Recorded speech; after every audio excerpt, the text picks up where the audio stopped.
Alrighty, welcome everyone. I'm Teeaboo and I am here for a brand new show. I did tell you to be, looking out for new shows, and here we are starting another one. This is going to be a fun one. I'm just so confident in this show already. I'm so excited. You have no idea. Maybe you do have an idea. Maybe you haven't seen it and you've been waiting for it too, and you're gonna watch it along with me. And if so, that's gonna be fucking awesome because I'm really excited for this one. We are going to watch Princess Tutu.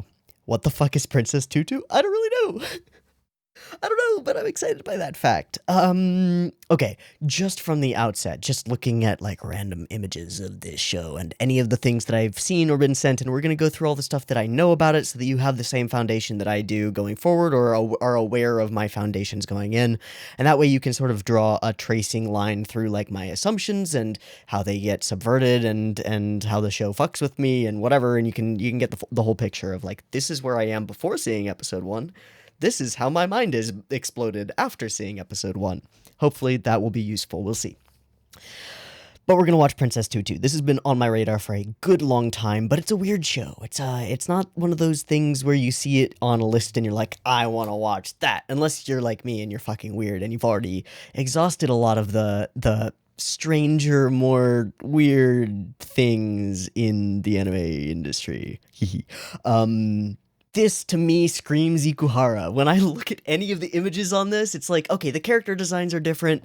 Clearly, the stylistic trappings are pretty different, but this screams Ikuhara. This screams stage play on the screen. This screams ballet and music and art and understanding art and meta art and theater.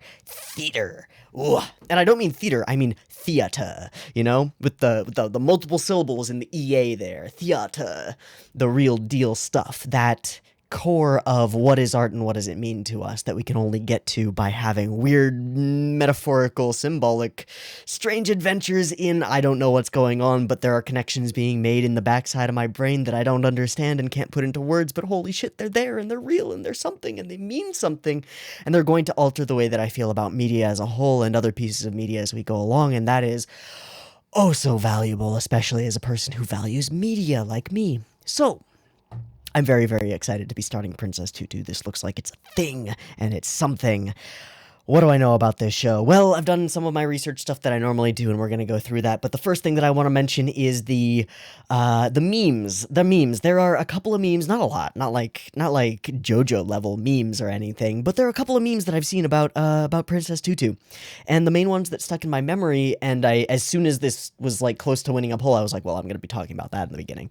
Were the what I watched, what I expected, what I got memes, because they've been useful for me, I guess, in Symphogear. So there's the Symphogear one, which is what I watched. It's just a Symphogear poster, what I expected. A train wreck, horribly drawn, am I kawaii? Please stop singing, my ears are bleeding. And then what I got is just fucking awesome orcs with lots of guns, and Bruce Lee, and Hibiki screaming, and big fucking screams, and rah!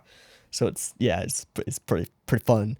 I find these memes fun. I find these enjoyable, and they don't really spoil anything, but they do tell you, like, hey, this show is maybe more than you would think on the surface. So then there's the one for Flip Flappers. It's what I watched, Flip Flappers, what I expected, some other show that isn't Flip Flappers. What I got, oh fuck, it's just a mangled mess of insanity.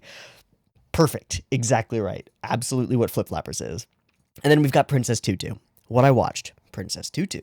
What I expected, magical girl show plus ballet. What I got, 2 ninjas in full ninja gear with guitars, seemingly guitar solo battling it out.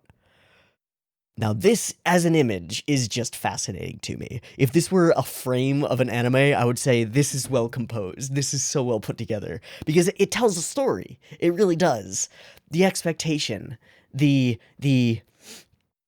visual trappings and what you would expect from the aesthetic, and then the insanity of whatever the fuck we're gonna get. Yes. So this is the one that's been stuck in my head, and this is the one that I wanted the explanation for. I hope that after watching all of the episodes of Princess Tutu, we can come back to this image and go, yes or no or maybe or expand on it or whatever. But I want to come back to this and bookend our whole journey through Princess Tutu with this image and how we feel about it. Right now, I feel very fucking excited, and I have no idea what this actually means because ninjas doing a guitar solo battle doesn't like register as a useful real world circumstance to me. It's so insane that I can't ground it in anything. So it's just like, all right, cool, let's go. Okay, that's that. We did it. Cool. Let's talk research. So, this is an original anime. It's coming out of Howl Filmmaker. This is a studio that I am deeply unfamiliar with. They have also made Aria and Skip Beat and a few other things, and there are 3, at least, listed directors for this show, and some weird shit going on in the director listing, so I'm just kind of half ignoring some of it. The main one that I'm going to focus on is Junichi Sato, because he is the chief director. He also directed Aria and Amanchu and Sailor Moon, which gives us our first major Ikuhara connection, and there are a few. He also directed Hugto Precure, which is probably my 3rd favorite overall season of Precure, or year-long run of however you want to think of them as, like, seasons or shows or whatever. It's 50 episodes. I thought Hugto was really good, compared to other Precure seasons. I don't think it equals or matches up to Go Pre or Heartcatch, and there are a couple others that are kind of in the same zone, but Hugto or Smile. Hugto's it's pretty well up there. It's pretty good. Pretty good. Yeah, I really like the main girl in Hugto. I like how she's characterized, and I think the general, like, direction and vibe of Hugto Precure is solid and more solid than most of the Precure seasons.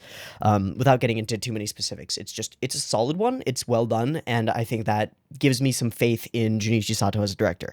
If his incredible backlog of other things, especially magical girl shows, didn't already give me some confidence. He also directed and kind of created, I think, Ojamajo Doremi, which is another little magical girl show. He storyboarded all of Utena episode 34, which is one of the darkest, most twisted, weird, crazy episodes of Utena. It's the one where we find out what was really happening in the past. That's not a spoiler, just like, if I say this with emphatically and you've seen Utena, you know exactly what I mean. Also directed Slayer's Premium, just fuckloads of shit. This guy is experienced. Awesome.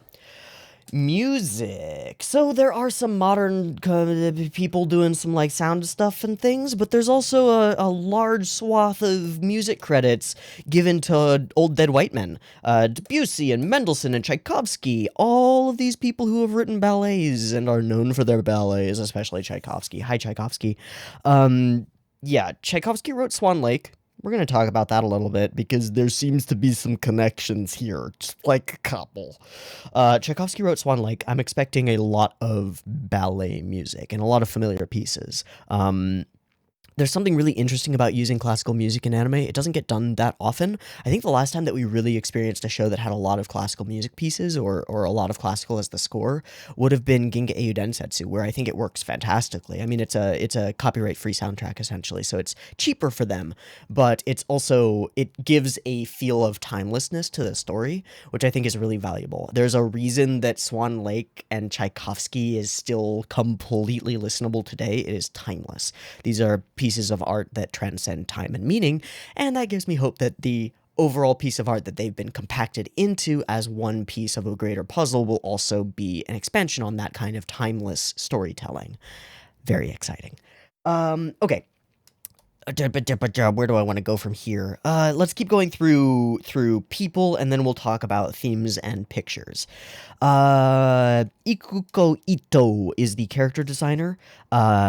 Ikuko Ito also character designed for Aria and Sailor Moon and a number of the other things that What's-His-Face, the director, has directed for, so they've got a relationship. Just on the face of things, looking at just the promo images on Mal, which I have seen, I think that the character designs are fucking awesome. They're so cute and like ridiculously pretty. I don't know what to think about them until I've seen them in motion. That's going to be the big thing. They're not hyper complicated, but they're like deeply stylized and childish. I also really wonder what the age range is of the individuals in the show, whether we're meant to believe that these are like middle school age kids doing ballet, or are these adults in just the trappings of youth? I don't understand or know. We may find out. We'll see. And then some great individuals are listed on script. Chiaki Konaka is the one that stands out to me because I'm familiar with some of his work and he's really good. Cool, cool. Those are all of the people. Let's talk pictures. Okay, pictures. So I like to do this. There are always promo images on Mal. I like to go through them and see if we can glean any interesting information from them, just cuz. The first image on Mal is an interesting one. It is strongly focused on our main grill, and we can immediately glean a couple of things about her. She's weird. The first and most notable thing about her, to me, is that she has the most amazingly huge fucking ahoge that I have ever seen in my life. Her ahoge, which is the little blip on top of her head. Think Araragi. Araragi has one. That's an indicator of dumb character, usually, or, like, goober, I would say. It's a whole idiot. It's idiot hair. Hers is monster massive. Fucking ridiculous big. Twice as tall as her head. So, that's something. Now, there's something really weird about this picture, and I couldn't quite tell on the Mal version of it, so I went and I reversed image searched it just to try and find and see if it was actually what I thought it was, and it is. There's like a tiny silhouette. Well, there are two tiny silhouettes under a tree. One of them is a person who I think is the white-haired character that we see in some of the other images because the hair shape looks the same, but we'll see. And then the other is a tiny little duck. I think. It looks like a rubber ducky. But it has an ahoge.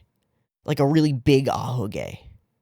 And then when I look at the main girl's like design and hair, she's got like pink hair to here, and then her floof, which she has, by the way, praise Floof. Floof is the best. We have Floof again. She's a Hibiki Floofer. Fuck yeah. She's also super cute with the blue eyes and all the shit. It's so cute. I can't even. But the Floof is like downy feathers. It's like the roughly necky feathers of like a duck or a swan maybe. So that brings us back to Swan Lake. Swan Lake is one of the most famous ballets of all time. It follows Odette, who is a human at night and a swan queen during the day, so a dual identity that has to do with being a bird at some point, kind of. It's written by Tchaikovsky, who is a member of the score that's going to be included.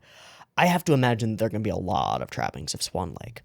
Confession, I don't think I've ever seen Swan Lake, actually. I don't think I've ever seen it.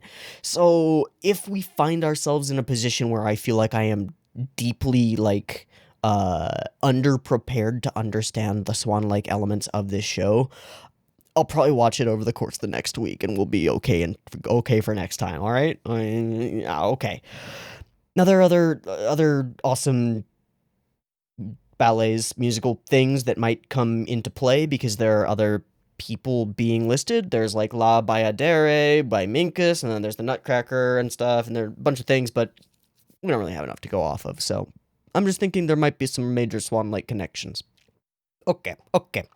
Let's go through the rest of the images really quickly. Next, we've got, this is, I think it's the DVD cover or something. It's stylized to look like a leather book. It's red around the edges. It's got this, like, a border around it, stylish and stylized. Immediately rings of, like, the framing devices used in Utena. Then there are a lot of really interesting elements in here. There are trees that are built like fractals, so there are like patterns innate in the imagery. There is a single glowing golden looking fruit or apple within the tree, which speaks to me of temptation and possibility. It also rings with some stuff in, I don't know, Penguin Drum a little bit, just cuz. There are badgers. There are like a lot of badgers. I don't know why. And anteaters. They're anteaters in ballerina costumes, and they're pushing what looks like, I guess it's like a cart or something? I really don't know what it is. They're like pushing against it. Maybe they're just pushing against the pillars, but framed within the pillars is a little box of text in German, which says, shit, I translated it earlier. What does it fucking say? Fuck, I closed the tab. It says, Es starb einmal ein Mann, which is dead a man No, shit. It died once a man. Okay, that's a little easier. Yes? Yes. Okay. Yeah. It died once a man. I have no idea what that means, but it's intriguing. Also hidden within the tree, well, there's this like weird little bit of rainbowy lens flare, and I'm not sure about that, but very hidden within the tree, on one of the upper branches, there is a black cat staring at the camera, kind of silhouetted, and it's very odd and spooky. I don't know what the deal is with that. There's also a framed little circle with a little rose in it and a penguin. I don't really know here.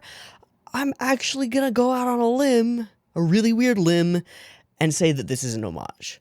I cannot think of anything else. It doesn't seem to fit with any of the other visual, like, imagery here. It would make more sense if it was like a duck or something. I don't see penguins in any of the other photos. I don't really see roses in any of the other photos. The combination of a rose and a penguin screams... Actually, when was Penguin Drum? It can't be, can it? It can't be. Penguin Drum was too much later. Yeah, okay, never mind. I was gonna say it screams Ikuhara homage, but it doesn't, because this was 2002, and Penguin Drum was way earlier. Not possible. Shit. Fuck. God damn it. I thought I was onto something. Ah! Okay. We have her standing on the moon. It's very stylized and painterly. There is an entire backdrop behind her. It is unclear whether it is a real backdrop or a stage backdrop. I think it's a stage backdrop. And the moon that she's standing on looks like one of the classic hanging moon props that would be in a stage. So we'll see if that comes up at any point. There's also a very strange looking character that does not seem to appear anywhere else in any of the other images, who is in the far background riding what looks like an old school bicycle, with the bigger wheel in front and the smaller wheel in the back. He's got this weird headdress that almost looks like a Native American chieftain's headdress, but I don't think it is. I think it's something else. Maybe a jester's cap or something akin to that. And either like more bits of that flowing or like weird bits of hair. And he's kind of got like a scraggly looking face. Honestly, if this were a male looking character, I would say this looks like the witch. It looks like a fairy tale witch, but it's a male character, so I'm confused by that. Maybe it'll still be a character in the same vein, but maybe we'll have more gender play in play than I would expect. Don't really know. Okay. There are some more frames with images on books. Some of them include this white-haired character who seems to be male because of the way that he's dressed. I'm going to say he. There's another image of them together where that character looks more feminine, but is still wearing like tights and no frills and no dress. So I think male, but in ballet clothes. Has white hair, has a large crown in some of the images and no crown in some of the others. Okay, no clue about that. And then in one of the images that they're together, she's wearing a little tiara thing, and in another image that most of the images that she's in, she's got this tiny little gold cup crown thing. I assume that has to do with the princessiness. Don't really know. Images of her dancing, very cute, very cute. Not sure what her symbol is. She's got a necklace that seems important. I don't know what it is. It's got a particular symbol on it. And then there's another image that's like a mangled mash of things. There's a big eye in the background staring at her, implying like something overlooking. There's a little kid riding on an anteater. There's a sun with a really creepy nose. I don't know. There's an ostrich. There's a bunch of weird shit in all these pictures. And there are some characters and some dancing cats and things, and there's a lot here. I don't know. Princess Tutu. That's what we got. Okay. I didn't really have a good segue from that segment into like future things, and I don't really have that many impressions to glean. I'm just listing out the things that I see. I feel like we need to see them in motion and feel the full like picture, the full weight, feel the music and the animation and the voices and all the stuff, and then we'll get a picture of what this thing really is, at least a little bit. And then I'm sure that picture will be dashed across the rocks over the course of the next couple of episodes as we discover that this world is probably nothing like we actually understand it. But Princess Tutu. There's one more thing that we have to mention. The main girl with the ahoge thing. She's voiced by Nanae Koto. Nanae Koto hasn't been in a lot of things, but she's been in enough, and she's probably pretty good. There's another character, though, with another voice actress that definitely caught my attention. Nana Mizuki is in this show. Price. Nana wills it. Okay, that's all I've got. That's actually literally all I've got. Right? I covered everything? 3 listed directors: Junichi Sato, Nana Mizuki, Debussy and Mendelssohn and Ballet, Swan Lake, The Photos, Odette, Chiaki Konaka, and Ikuko Ito. Yep, that's all I've got. I'm expecting an Ikuhara-esque show that blends metaphor and reality in weird ways that are practically unintelligible, and I fully expect to not get this show. Going in, I don't know. I mean, people like to pretend that I'm really good at this. I don't think I'm that really good at this.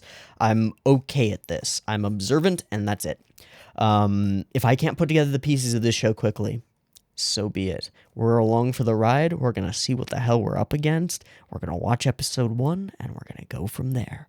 So, let me do a little quick spiel. This is a new show. It'll be on my early access lineup like most of my shows. That means that every time an episode goes up on YouTube, or a reaction goes up on YouTube if we end up watching more than 1 episode per week, each time that it goes up on YouTube during the same day, I will be recording and editing and uploading that next video up to Patreon. So if you want to go and grab it, you can check that out on Patreon. Same if you want if you want to be a part of the show selection process and vote in polls and stuff, or you want to hang out in the Discord and chat with other people who like anime. It's a pretty okay place. Would recommend. You can check that out all via the Patreon thing. Cool. Let's get into this motherfucker. I've got episode 1 of Princess Tutu Kuchirukia. That's the version that I downloaded. I need to tell you that because people always ask me to tell you that. It's Kuchirukia. That's the one I grabbed. I would have grabbed the Muzi version, but it doesn't have subs, so I grabbed the Kuchirukia version. It is the BD 720p High 10p AAC AC3 dual audio, and we're watching it subbed because why wouldn't we? If people don't like these subs and they want me to switch, please let me know as soon as possible. That way I can get the new subs before recording the next the thing. Cool. Words. I can do them. I can speak them. I can hear them. Okay, let's talk. Let's go. Let's watch this show. I've got episode 1 of Princess Tutu from 2000 up and ready to go. It is sitting at 0 seconds. There will be 2 versions of this reaction video. You can find a picture-in-picture version with the video up there, linked in the description, and a timer-based version up on YouTube. If you would like to do a syncy thing and sync up your own copy of the episode with the timer-based version, you are welcome to do so. Just get your copy ready because the beep beep timer to count you down will be coming at you soon. Beep beep timer will go boop boop boop beep and red yellow yellow green on the green and the beep. That's the exact same frame that the video starts playing on my screen, so you shouldn't have any trouble. The new word that is the combination of trouble and problem. I have just invented it. I'm a genius. You shouldn't have any trouble syncing up your tracks. Cool. Is there anything else that I need to cover? I don't think so. If I have to pause, I'll pause. I'm not going to be afraid about pausing for this show, but for an episode 1, I kind of want the vibe of it, so we'll try to hold off on pausing on things unless I really need to get some information out and don't want to, be talking while other things are happening. Then I might pause. If I do pause, those pauses will be in the picture-in-picture version. They'll be cut out of the timer-based version and put at the end of the YouTube discussion, okay? So you can find them wherever, but they might be there. We'll see. I won't be shy about it, but I'll try to avoid it, at least for episode 1. Cool? Let's get the fuck into this. This has been way too long an intro. Let's go. Beep beep timer.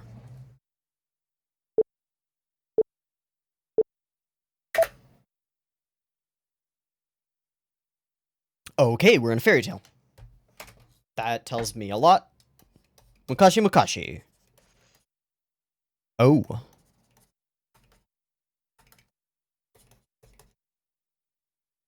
Is that a pocket watch?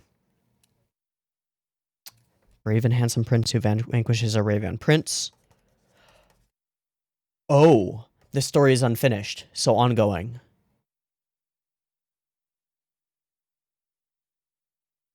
Are we in the world of the prince, or are we in the... wait. Oh! Okay.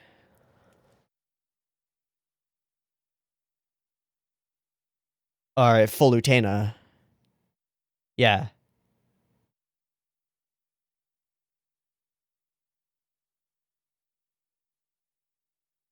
Is that a D?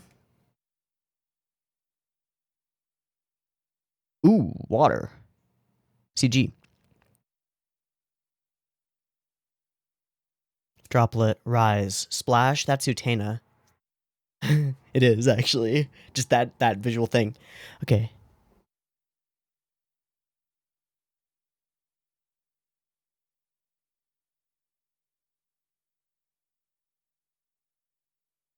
Oh, it's a spooky lullaby.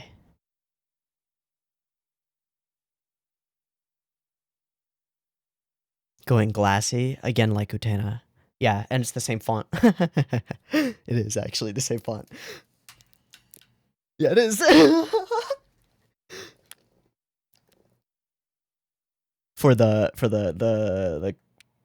oh, there's our okay, that tells us a lot. Yeah, male. Okay. Also male. Okay. Female. Okay, and that one's not a Mizuki. Oh. Oh. That's him. Okay. He is a witch. Or equivalent. Alright, she takes flight, becomes a swan. She's a duckling, though. Oh, shit. Oh, shit. Oh, fuck.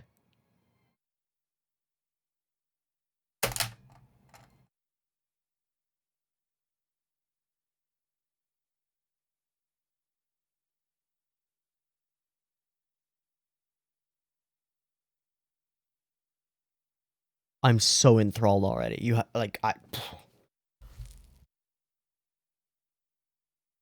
duck in a pond. Start of the story. But it's not. It's not the start of the story. We're in the midst of the story. The actual story. There's a meta story. Quack. Oh, are we Utena-ing? Is she about to meet a prince? Oh, hello.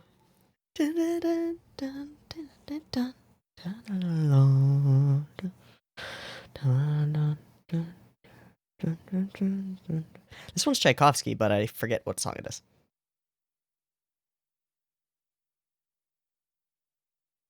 I feel like it's Nutcracker. Doesn't matter. Okay.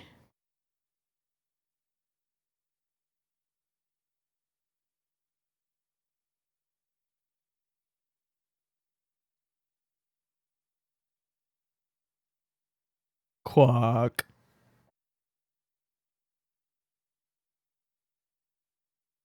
Who's giving us something?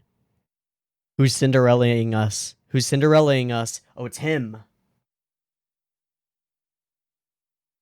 It's the creator.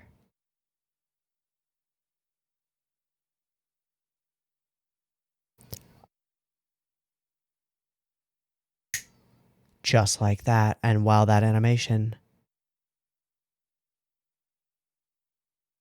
The Nutcracker. The Duck and the Prince.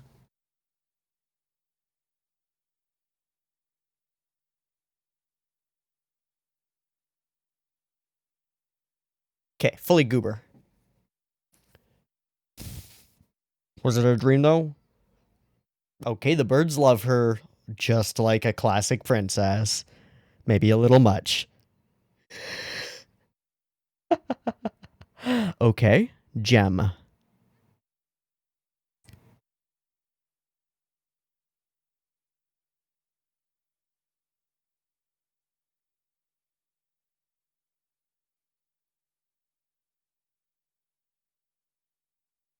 Who?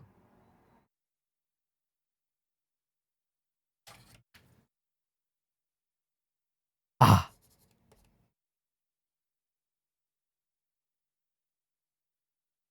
Oh. So.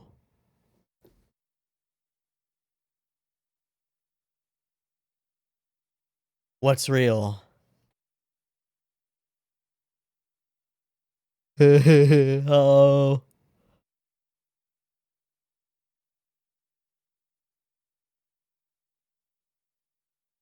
Oh my god. Uh-huh. Duck. Maybe it's the other way around.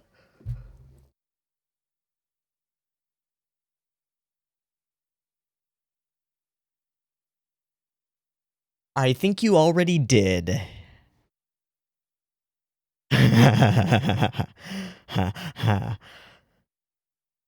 Wow. This is so not anything like anything that I could have ever anythinged.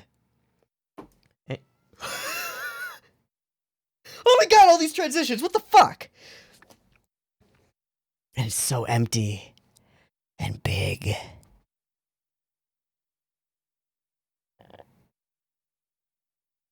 It's 6 a.m. But there's something here. Oh. Oh, I see. You just happened to come in. Hello.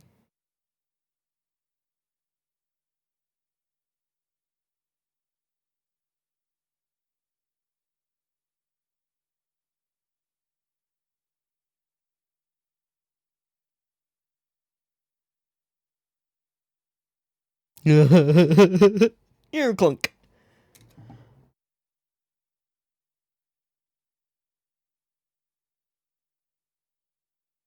Hi. Big swan behind. Too good for her, she thinks. Sad eyes.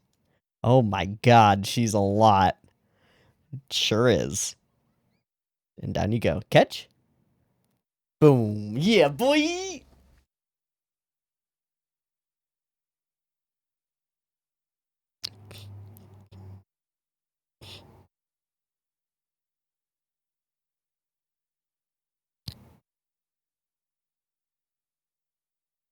They're sad eyes, though. Yeah. Well.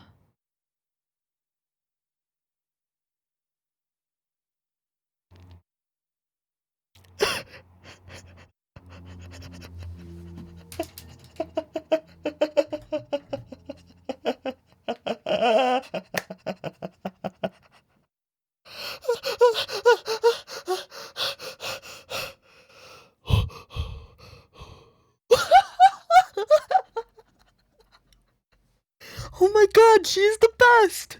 Oh my god, hi!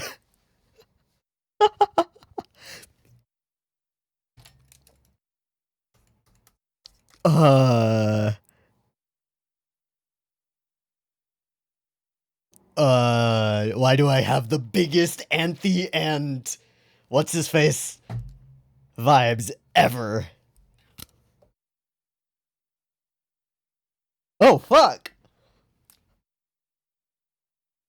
Oh fuck! Yo, buddy.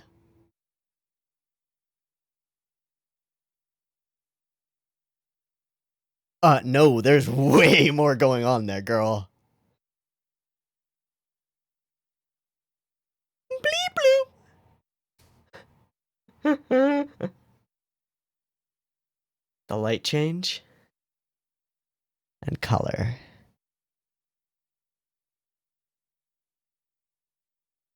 No, he did not, but he is beloved, okay. Who?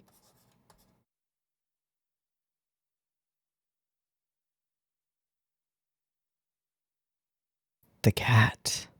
Oh, fuck, it's a person. What? What?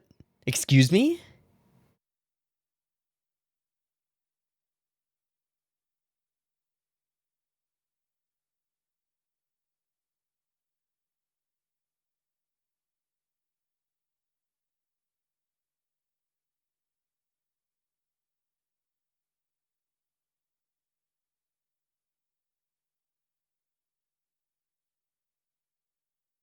What? I don't even know what to write down for that. Cat sensei. Not right. Memory.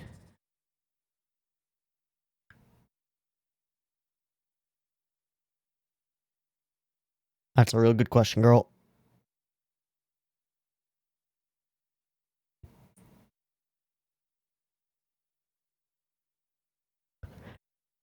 Why is that the...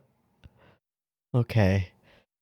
And why does it make him sweat like that? What? Special class. Rue? Fakir? Rue. Let me hear that deep voice. Oh.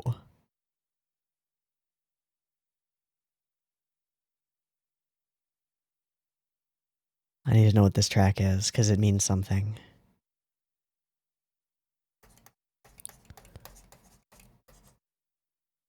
But she overshadows them all, right?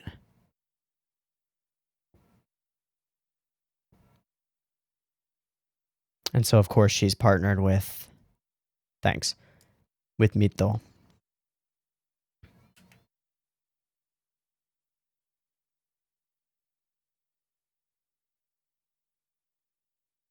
And the name Rue, like the word, to Rue. Same image, different girl. Ooh, oh.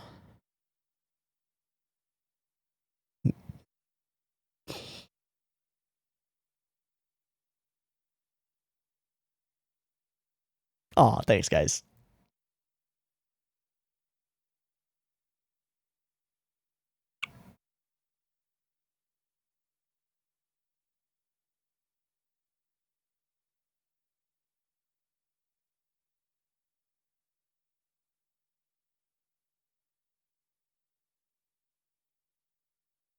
He looks like a nutcracker.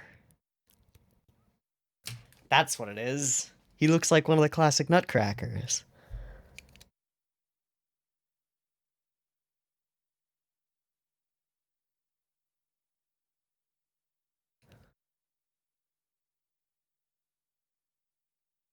The morning practice?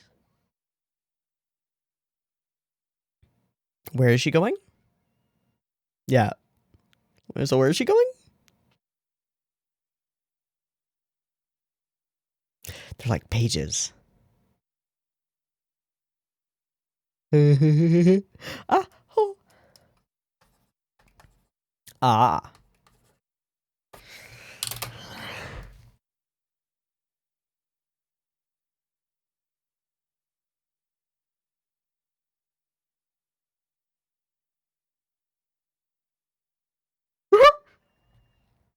I fuck you. I fuck boy. I wonder if his gem means anything. Get the fuck out my business. Oh my god. No. Get the fuck out. Yes.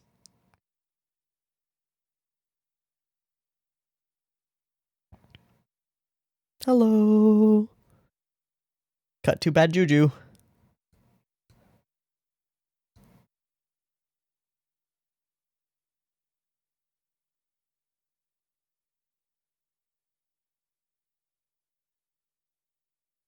Oh. There we go. Yep, that's about it. Mm-hmm.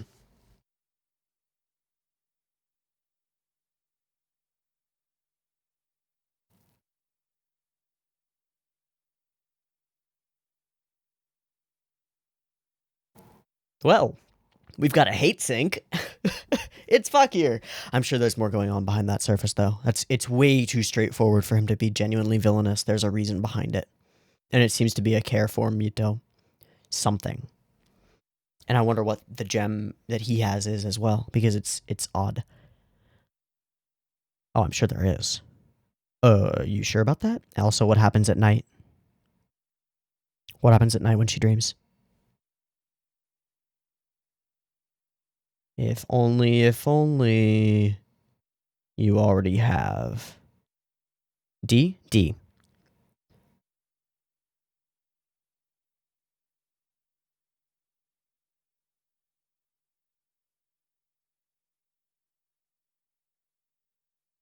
I guess follow the creepy laughing shadow. Fuck. I don't really like that very much.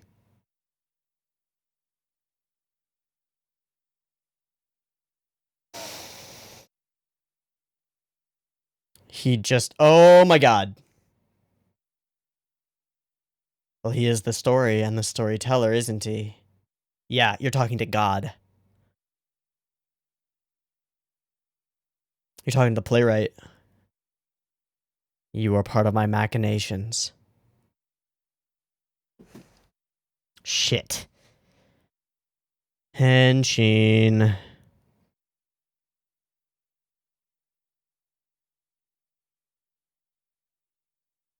A storyteller who's become obsessed with the stories that his own creations can tell.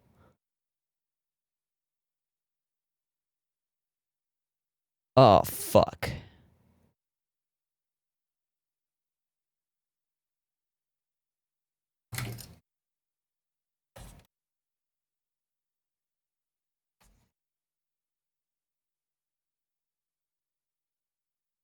What? That's a very specific request.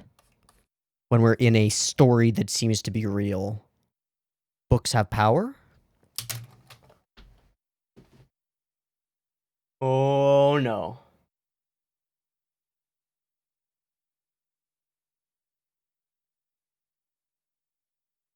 Sort of.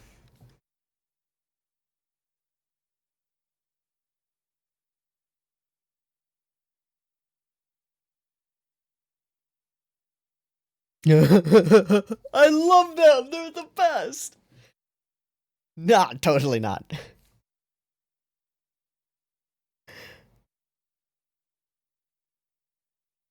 Good luck. Mother Canary?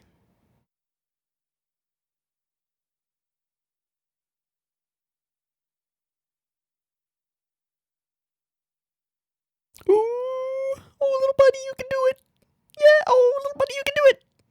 Flap, flap, flap, flap, flap. Flap harder. You got it.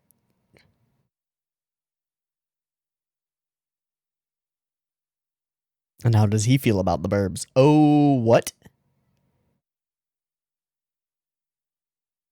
Hey, penny shot. No, I'm kidding. I'm kidding. Why? Why are you doing this, Miyuto? This is his one freedom to look at the birds outside his window when he himself is caged. Oh, fuck. Is it a raven?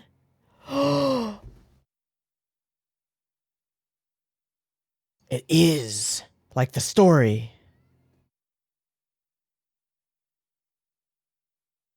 And he becomes... No, no, no, no, no. I don't think so. I don't think so. No, this is setup. Yeah, click, click, click, click. Choose your own adventure. Choose my adventure. Whoa. Gleam, gleam, henshin. I accept the power. I'll give my life.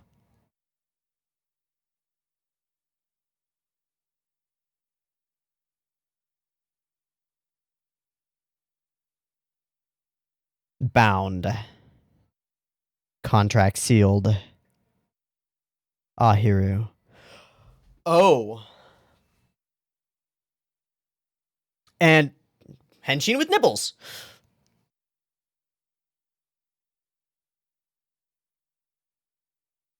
Okay. Okay. There we are. Ha ha.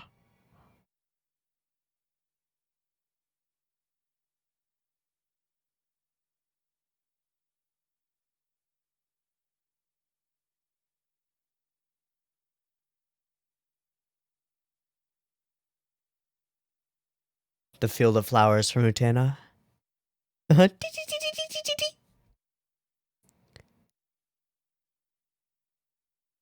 Power through becoming another person through dance to save a bird.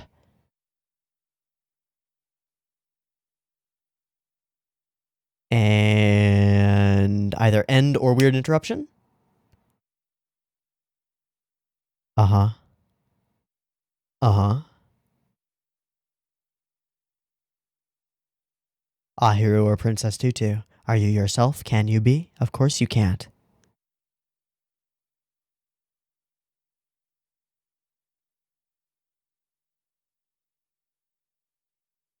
And Cinderella must run at the stroke of midnight. Run, duck. You can return tomorrow, perhaps. Shrink and fade and switch and become just a duck with a bayonet. Good combo.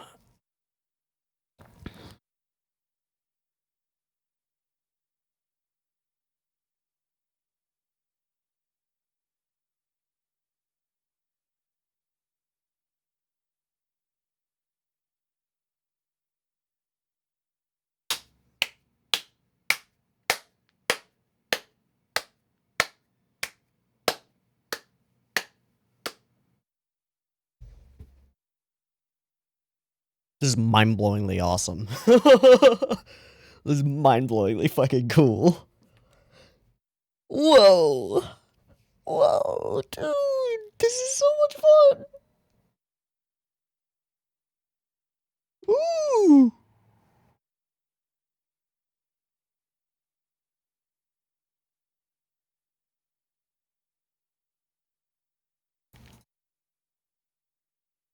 As soon as the ED is over, I'm going to take a break, gather some info, go through the episode again, because there was so much here.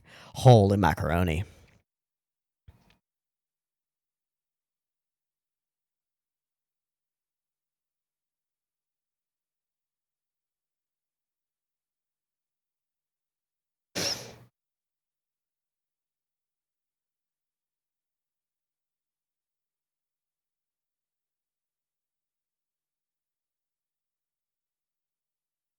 It's motherfucking Griffith, I knew it.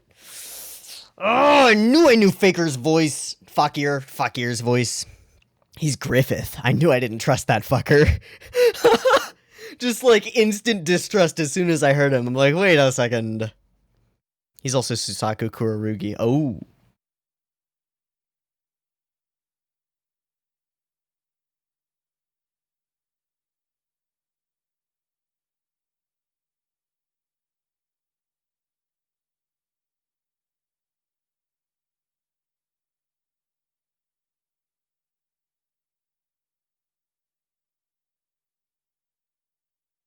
Nope.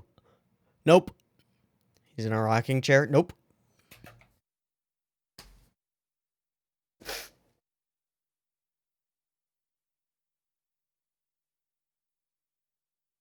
Well, that was a thing. This is the most interesting 20 minutes of anime that I've seen in a long time. Long time.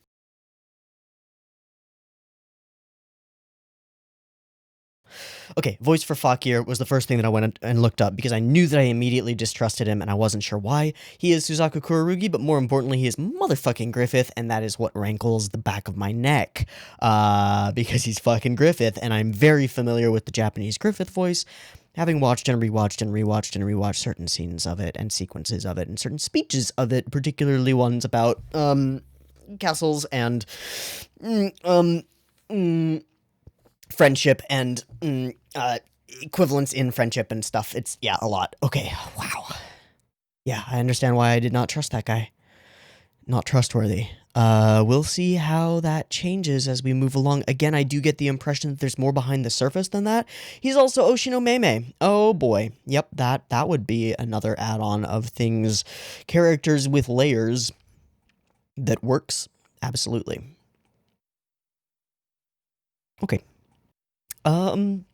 This is going to take me a few minutes longer than usual because I have enough things that I want to frame by frame or go through in this episode that I'm actually going to go ahead and remux the entire episode and move it into my editor so that we can move around in it with more freedom. So it's going to take me a couple minutes, but during that time, I'm just going to be simmering on thoughts on the show and getting it ready for that purpose. So I will see you in a few minutes.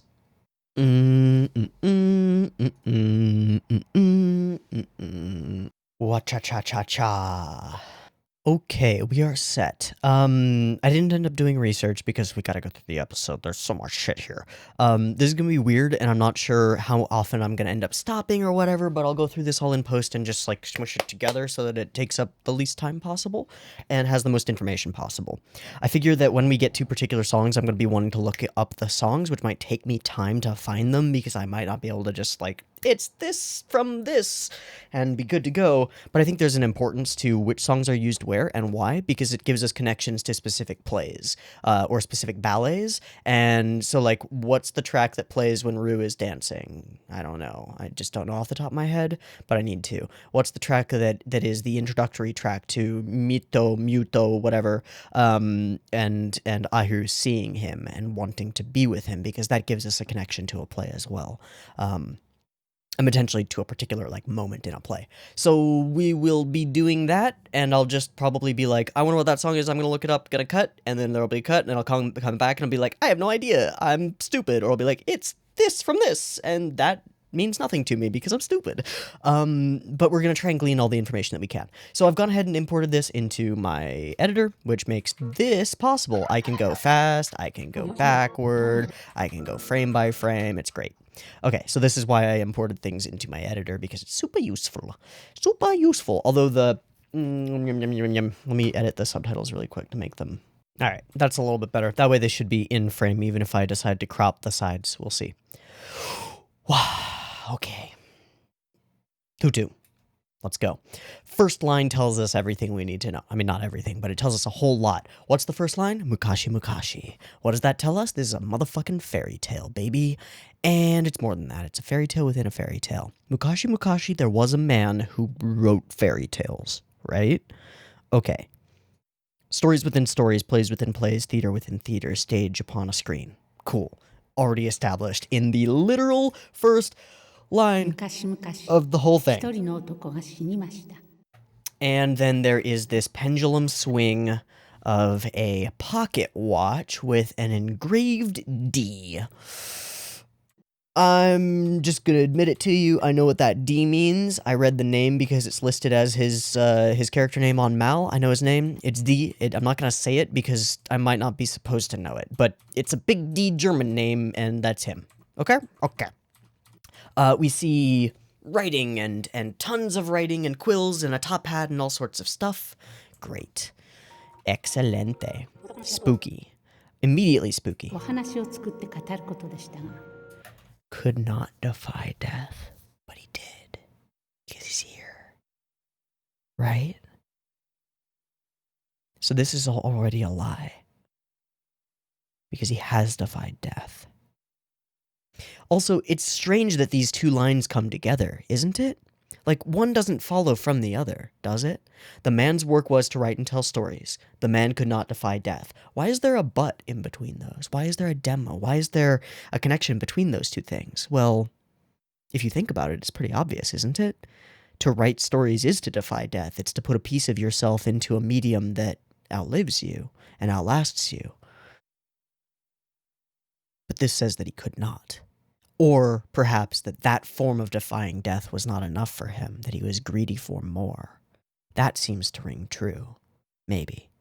Already, we're in the first fucking lines of the episode. There hasn't been anything on screen except, like, this is flashback imagery.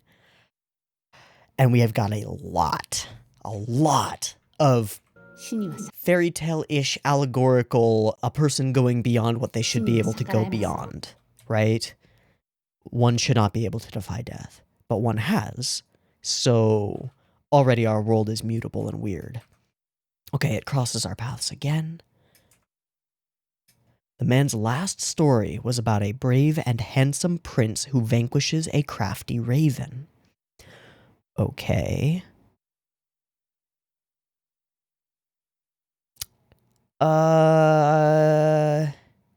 Fakir. Raven. Muto Prince. That's my guess.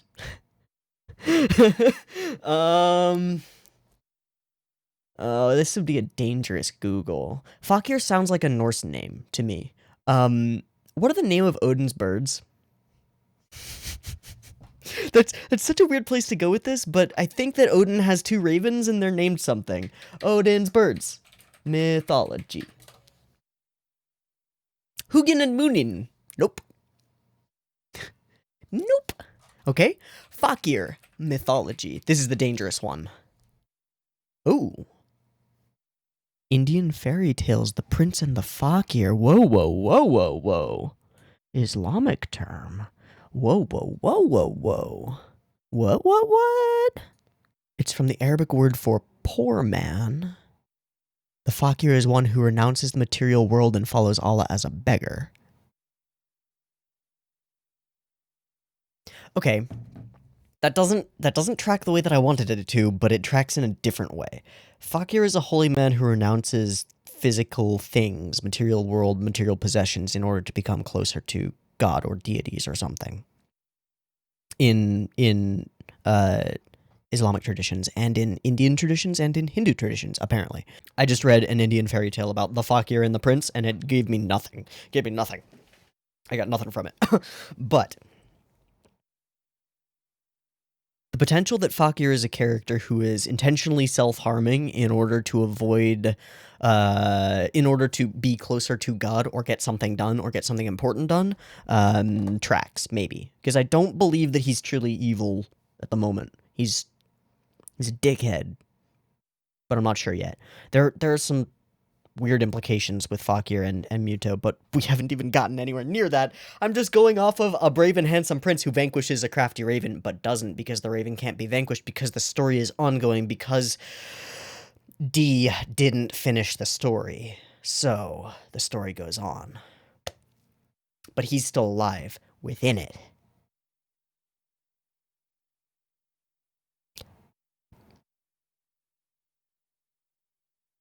Is Rue the Raven?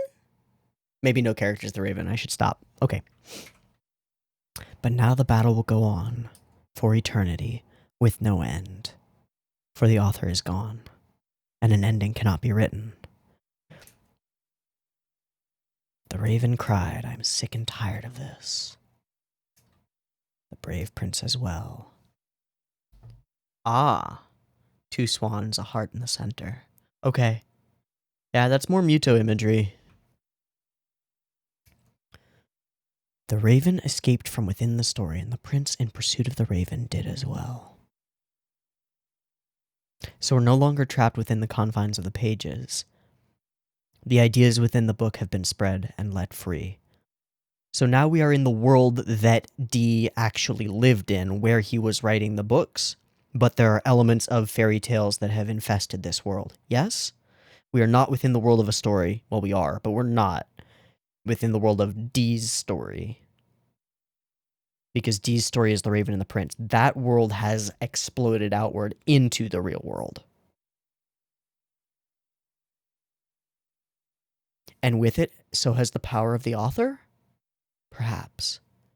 But it's weak. He can only guide. He can only push. Characters are sentient and have autonomy now. Oh, fuck, this is weird. Just the layers of meta-ness are already bullshit.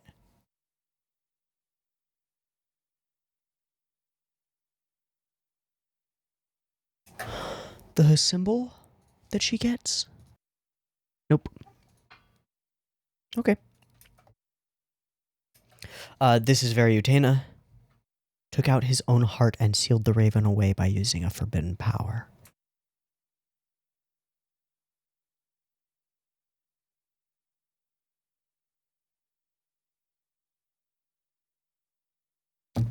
This is very Antiochio. Which is very scary. It's a very scary thing to think. So the raven is sealed. From somewhere, this is great, murmured the man who was supposed to have died. And all of it is framed. All within a well? A wall? A watch. Tick, tick. Gears. Click, clack. Gears and springs. Okay, this moment is an Utena reference. This one. That's an Utena reference. Utena Open door. Took way longer to find than I thought it would, but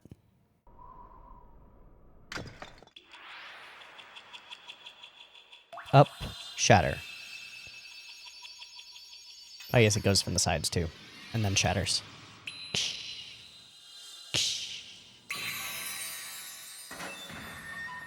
And then the water flows, and the whole thing, whole Zetaiunmei begins.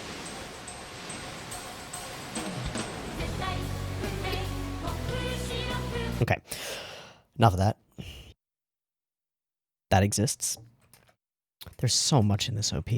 Okay, Little Floating Birds. The actual song is amazing. Who sung it? Morning Grace by Ritsuko Okazaki. Also opening and ending for the original Fruits Basket. Cool. And a couple of other anime things. Very nice. I really like her voice. I like this OP a lot. It's immediately ethereal and chimes and bells and Dance of the Sugar Plum Fairies, you know? It's whoa. Whoa. Sets a tone for sure. Okay, through we go. Them just to show it even more clearly. Okay. Her looking out upon a grand sky through a window, implying that she's looking out toward him, kind of. Difficult to understand what's going on with these three. So there are three core characters beside her. The town is very fairy tale, very European. Big, tall, thin buildings. And towers. And eyes. And eyes. So there's D.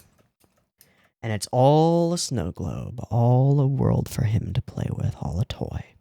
Every time he's on screen, he, like, envelops the screen, right? He's so beyond our world and beyond our comprehension.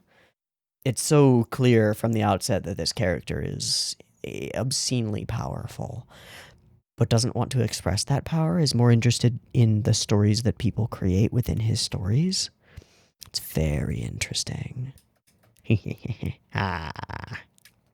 also ethereal. There's nothing within that cloak, right? He doesn't make sense. How far does the labyrinth stretch? I don't know, dude. Okay, and then we get into, hey, we got animators. We got animators, baby. There are weird things on the background. Lots of, like, clowns and, like, imagery of clowns is what I see, which is very strange. Then we get these genuinely fantastic rotating shots. Just slightly rotating, but we continue the motion of that rotation throughout as she takes different positions. And the motion of the thing moving is, like, everywhere. She passes over us. The foreshortening is nuts, and over the other way, again with the foreshortening. And we use that cut multiple times. Or like, again later, differently, when she jumps past the camera as well. There's no need for this. This is purely... we can, and it's cool. And it is. Look at the shoe. Just look at that shoe. Look at the way that shoe goes. Whoop. Fuck.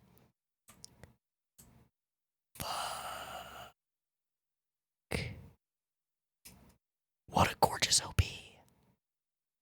Now we are a minute and a half in. So we fade in. Meet Ahiru. Ahiru is a duck. Ahiru is a sad duck who is alone, who wants to dance with the prince. This is a dream, but it's not. It's not a dream at all. The other is a dream. What is real, what is false? Unknown. Just a duck. Just a duck. Can't do any of this.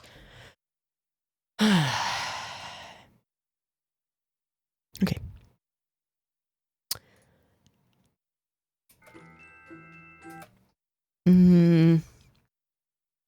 Dance of the Sugar Plum Fairy? Is that what this is?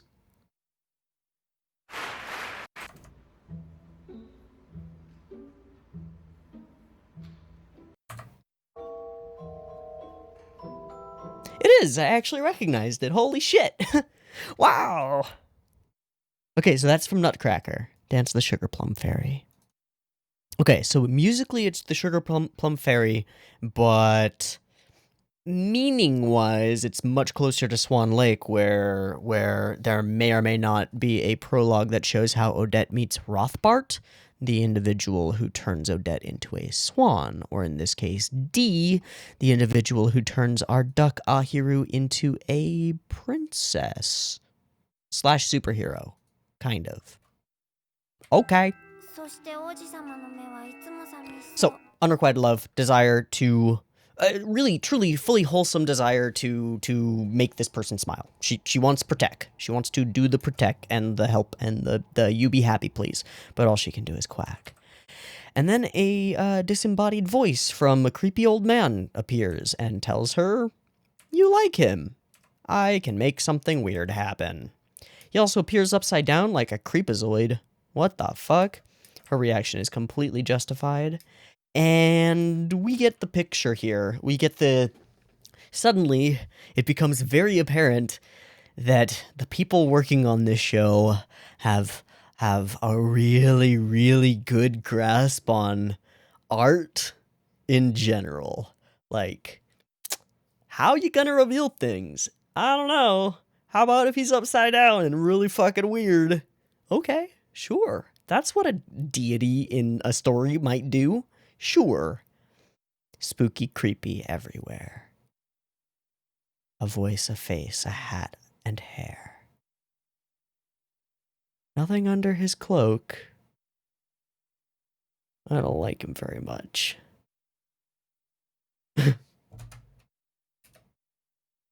Big quack, big fly, and suddenly a person she is. Then we get this cut when she falls and like sort of swings on her feet. This stood out to me as being the first, like, this is what animation in this show is going to be like. A lot of her character animation reminds me deeply and desperately of the goofy character animation on Erica in Heartcatch Precure. There are a bunch of there's a lot of Heartcatch feel in this first episode. I love it so much. I love it so much. The goofy little character designs and the over-the-top goofy fucking motion of them. Yeah. So she sings her way in. She's a fucking goober. It's just a dream. It's obviously not. And we sort of play with what I would call, I don't know, Disney-isms. The birds that fly in and hang out around our princess. Except that she's a fucking bird, and so yes, of course she can hang out with birds. But it also gives us an in to her character. She loves birds and animals and stuff. She's a goober who's helpful and wants to help. And does so. When they all leave, we focus on that gem and it gleams. There's something important about it. I don't know what, but it's important. This also is the only thing at this point that implies that whatever Fakir is the same thing that she is. Because he's got a gem too, and his is yellow. And I don't know what that means, but I assume that he is a bird that has been turned into a person. You know, something like a bird person. Sorry. Okay, she is friends with the birds, cares about the birds, doesn't mind the birds pecking at her ahoge, talks to the birds, and actually keeps an eye out for them and feeds them and stuff, and is great. And also, you know, is real interested in Muto Senpai. At this point, I think we are able to say that the voice actress is a really good choice for this role. She's not super experienced. She does have that bit of a nasal twang that's almost duck-like, a little clangy, and it's great. Muto. She's super cute, and I like her a lot. I'm really into this main character, and a lot of that comes to be once she starts running to class, because then we really get an understanding of who she is. Alright, Mito-senpai, good morning, the school bell, but it's not. And so she's out early. Pike and Lily, you meanies, and exposition, who are those characters? Hi, I'm Pike, I'm Lily, I appreciate that. They remind me almost of the Shadow Girls, Or of better choice would be Wakaba in Utena as the side character who's friendly and supportive and there for you. And we'll probably get deeper into them later, but for now they're friendly and supportive and there for you, but they understand that our main character is a total goober. I like them. I like them a lot. She's so cute. Okay, there's also, you know, I mean, there are implications there, but we blah, blah, blah, whatever. Okay, running. All in 24. Kind of. Mix and match. And environments. Also white filters, but I don't mind them. It's like foggy and fadey and maybe not super real. The mist that's everywhere. I mean, it's morning mist on at one side of things, but it's also fairy tale spooky forest deep in the dark German woods type of stuff, you know? All right, and she is pining for Muto senpai continuously as she goes. Total goober, and she says a line.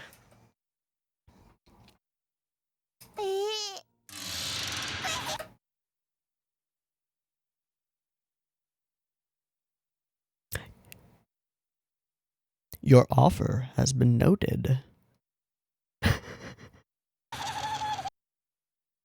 I would give my life for that. You might fucking have to. You already have, honestly, because you are no longer a duck. Environments. Can we just mention the environments? They're sort of weird because there isn't a focus on them, but they're here and they're cool and they add a lot. I really like them a lot. There's like thought in all of this. Complete goober eats shit down the stairs. Clunk, clunk, clunk. Grrr, grrr. And then there are these transitions. These are so strange. I have never, ever, ever seen anything quite like this.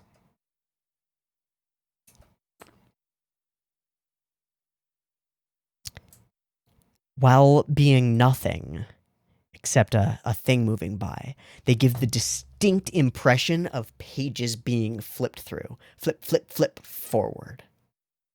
Flip, flip, flip, forward. To a new scene. Every time we're cutting, it's not like we're cutting. We're in a scene, and we're holding the scene, and then we're flip, flip, flip a few pages forward to get to the next thing. Okay, sure, why not?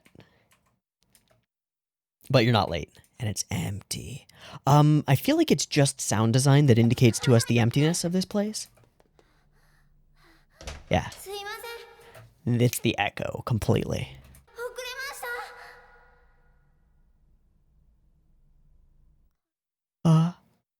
No one here, but one person here. Muto senpai. But he wasn't there half a second ago. And that starts on its own. And this whole thing feels very fucking weird. And there he is. And she is just enraptured, because of course she is. Now that's a very strange thing there. Weird organ machine creature. I don't know. This is a great cut. Is it this one or is this the pirouette? Yeah. I really think that the way his hair is animated is kind of cool. It's very unique. The way that the chunks are animated and how some of them actually like fit the next set of frames, particularly right here. Yeah, there to there, it's like almost the same, but he's moving a full 90 degrees around. That's so weird. It's very cool. Muto senpai. Oh. There are a lot of moments like this. There was one a little bit earlier when she's running across and we can see the school there, where we start here and we pan over and zoom out at the same time. A lot of fun camera movements that aren't normal, because they require reanimation of your character. Like, you can't just zoom her out when you're doing a sweeping camera pull like this. You have to redraw her. It's hard. It's effort. But we do it. Because this is important. This is a moment. And she's a doof. Expectations, right? Wow. Nope. And complete and utter goober. I really do wonder who's in charge of key animating those. How do his eyes look so sad? It's the whites at the bottom, right? Mostly. Yeah, mostly. The whites at the bottom, the half lit at the top, the fact that they're like the hardest core, hardest of Tareme that you could ever have, which are the sloping down. Honestly, his eyes look like a Lucky Star character more than anything to me. That's what they look like. He's also got these thick eyelashes. So, a beautiful boy. A sad, sad boy. Maybe a prince without a heart, perhaps? From a story that's not really meant to be here?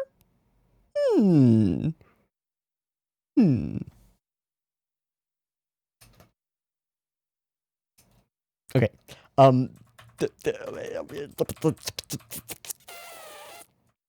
This is glorious. I love it. I love it a lot. However, this is also ridiculous because the I trip, I fall, I get caught by the prince thing is a thing. There's a reason it's in episode 1 of Monogatari. Like, there's a strong reason that this is a thing. This isn't how it goes. There's no danger here, right? It tells us about Muto's character. It tells us about her. She's a goober. He's instantly there, regardless. And then we show this in the background. A lone swan with a crown on a crown. A prince swan upon a crown? I don't know. Roses around the catch. And she's, of course, freaking out because what else is she gonna do? What beautiful eyes. They look so lonely. Yeah, it's kind of like the prince you saw in your dreams.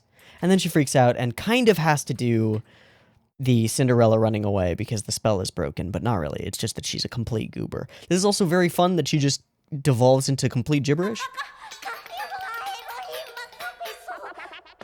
Also that. Also that. Also all of it. Just all of it. And he just doesn't give a shit.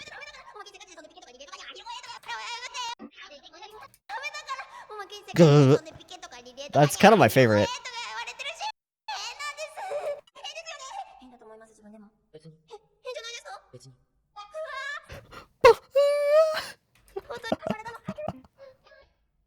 Okay, so then we introduce Fakir through this.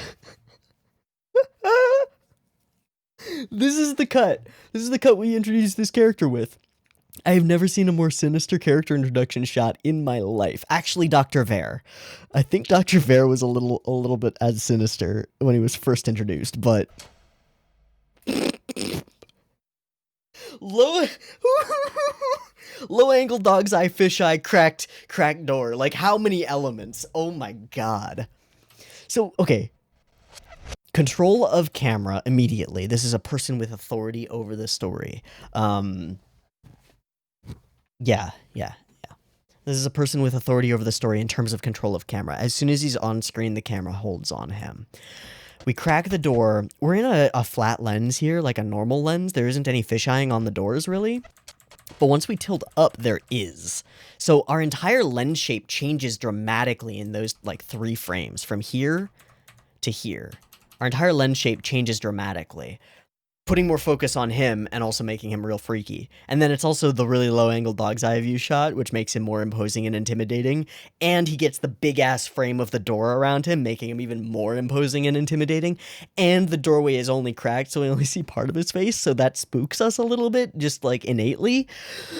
So we threw everything at this one moment of, you meet Fakir, and you go, ew. Oh, no. Oh, I don't like it. It's perfect. It's perfect. And then hard cut to it's a little much, honestly, but it's perfect in that way. Hey, you little bitch, do what I say.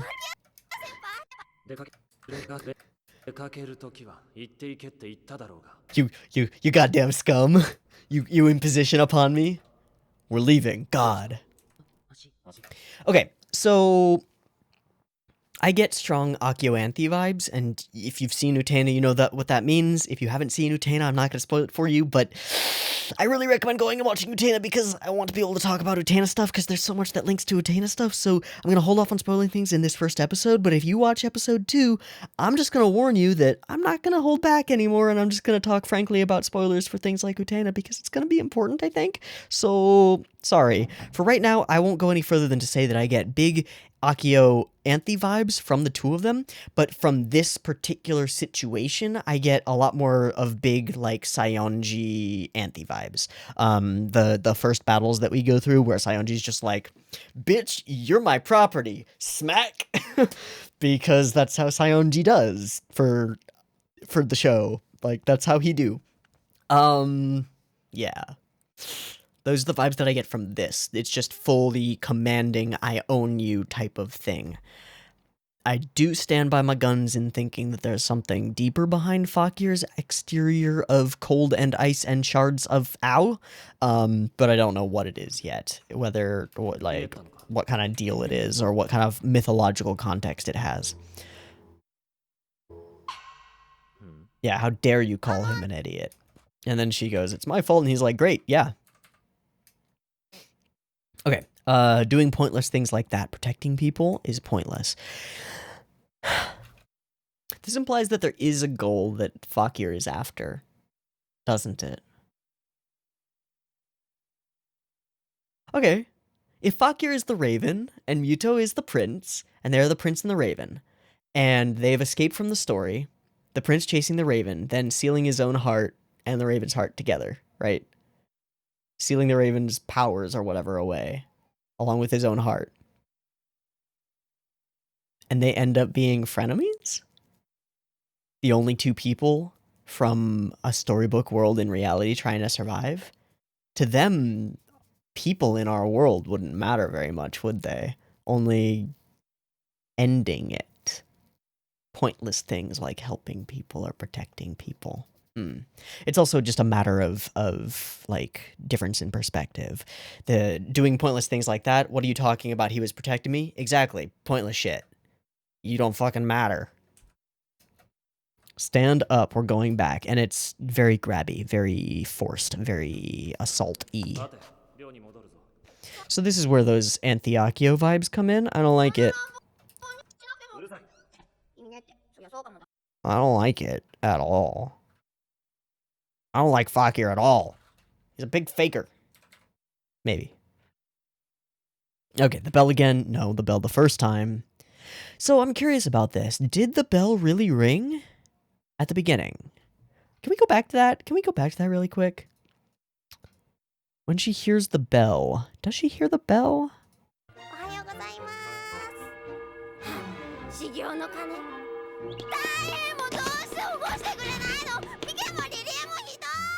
So it wasn't the school bell, it was just the hour bell? Okay. I was wondering if it was a little more sinister than that. If this meeting was arranged, right? If there wasn't really a bell, right? Like, what if D just set everything into motion by putting a single sound into Ahiru's head?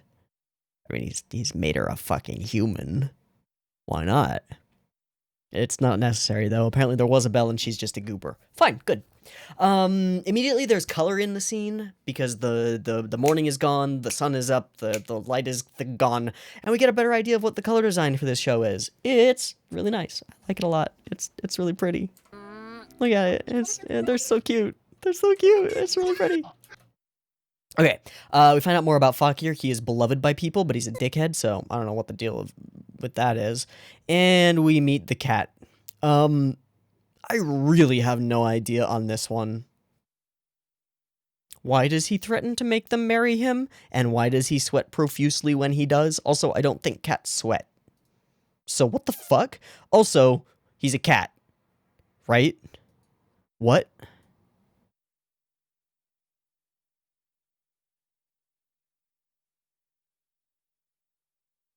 This is the first thing that's actually weird in our universe. Outside of this, we could say the world as we've seen it is entirely normal. except that there's this guy D who can pull storybook characters and put them in reality, I guess, or something like that. Except their teacher's a cat.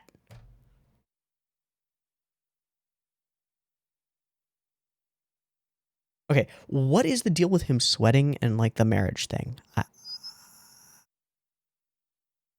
I'm gonna play a dangerous game and start Googling, like, sweating cats.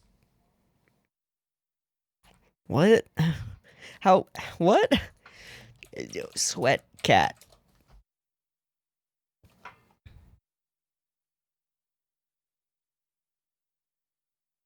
Okay, cats can sweat. They only have a couple of sweat glands, and they'll groom to cool down. Yep, I've got nothing. It's just fucking weird. He's a weird cat dude who wants to marry his seemingly child students and gets very flustered about that possibility. Okay. Why not? I can think of many reasons why not. You know, it may be intentionally nonsensical because there is an archetypal, like, teacher character that just says something kind of funky that's like a running gag joke every time that they're on screen, and it's only the same joke and it's never really funny, and maybe we're making fun of that kind of character. I don't know. I just don't know. Alright, dreaming about the prince. Gotta dream about the prince. And yeah, you'll marry me. Jesus, please no. Performance by the special class, and we pan over a black statue of a swan. And we meet Rue. Okay. She is voiced by Nana Mizuku. We don't really get to hear any of that, though, which is unfortunate. She is seemingly slightly more physically mature than the other girls. Maybe a little bit older. Unknown. But just from the slow panning shot and the, like, hard eyes, you can see that she's got surime, right? Her eyes are pointed at the end, as opposed to the tarime of the prince or the big open blob baubles of our main girl. Yeah, very different. Very sharp, serious. Opposite of this, like, joy and wonder thing. Okay, what's the track for her?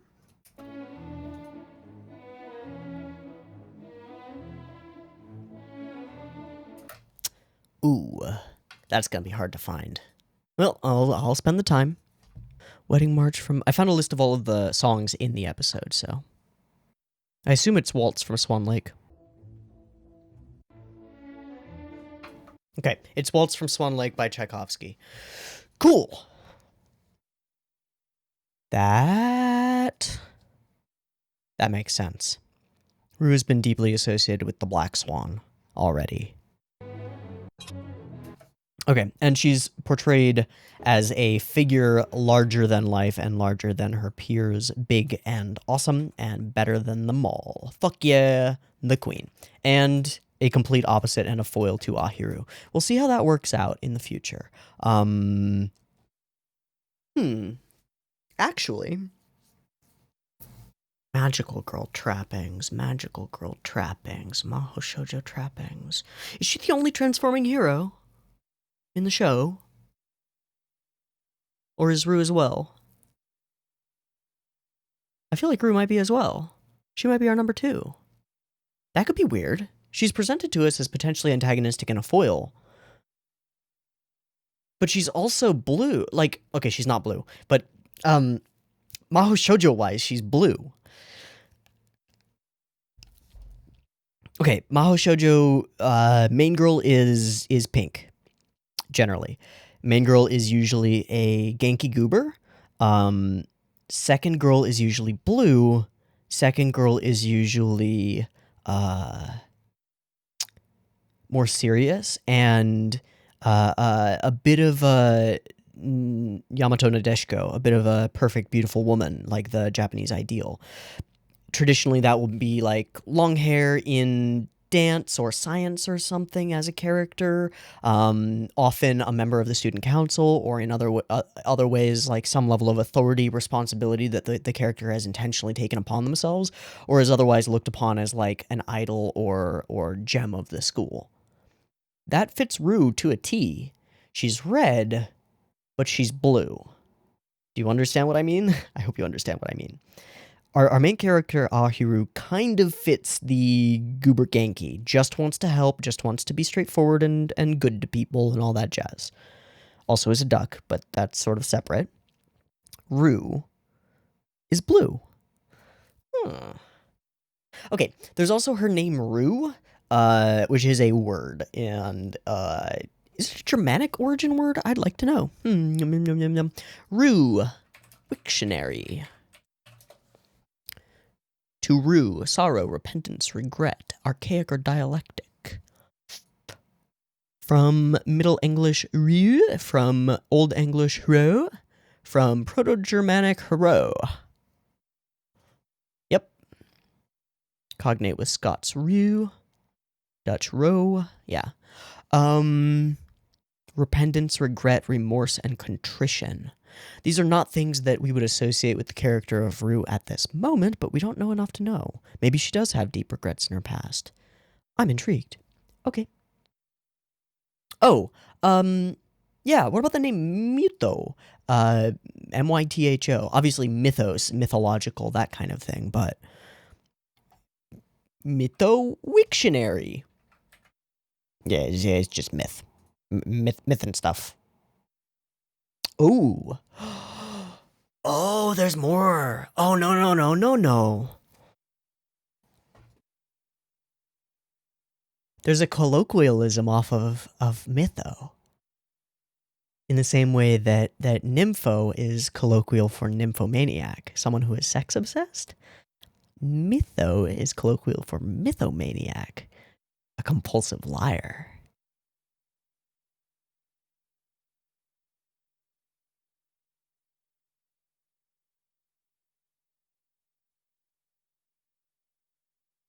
Okay. Expectation. I expect that Fakir and Mytho are opposites.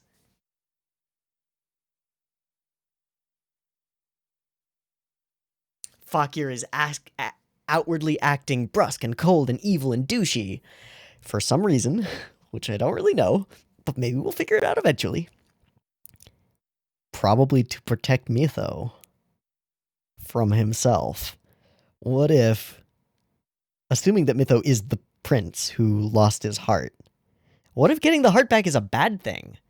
What if the prince sucked? What if he's a lie?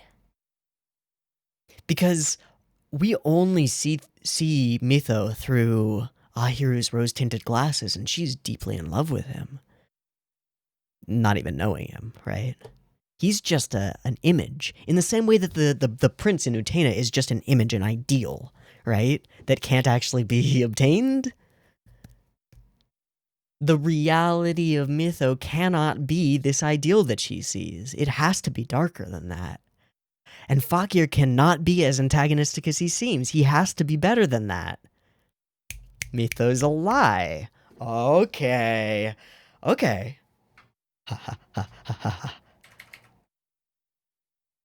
Sad. Okay. Yeah, I will have you marry me, blah, blah, blah, blah. Fucking weird. Okay, so she hatches the plan to go and chat. Jesus fuck. That guy creepy. God, no. Okay, and he looks like a nutcracker. I need to look up the Nutcracker suite and get a better idea. Is there like... Because I mean, it's been like a decade since I've watched the Nutcracker. I need to look up the Nutcracker suite, and... Is there like some kind of behind-the-scenes character in the Nutcracker suite? I don't know. I'm just gonna read the synopsis for it. The Nutcracker. Oh.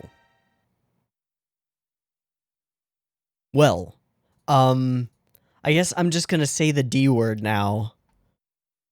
Because it's a connection. Now we need to know. This guy, this fuckboy, that guy right there, his name in the show is Drosselmeyer. I didn't make a connection from that because it didn't mean anything to me. It's just a name. But it has a connection, a strong connection to the Nutcracker. A party begins, a march is played, presents are given out to the children. Suddenly, as the owl-topped grandmother clock strikes 8, a mysterious figure enters the room. It is Drosselmeyer, a local councilman, magician, and Clara's godfather. He is also a talented toy maker who has brought with him gifts for the children, including 4 lifelike dolls who dance to the delight of all. He also brings out a wooden nutcracker in the shape of a little man. Uh-huh. And shit gets crazy, and Drosselmeyer is the leader of the antagonists, kind of. Sort of. Okay, regardless. Drosselmeyer is Drosselmeyer, and he is the toy maker of the Nutcracker, made flesh. Oh, okay. A maker of toys. So what is Ahiru to him? But a toy, a doll. Okay. Well, clearly this character is deity level. We don't really know much beyond that. Just he's deity level. All right. Getting dressed, going places, doing things, going bad places, also speed lines. I love it. Just this whole moment where she's just speed lining it up. And they're just so supportive.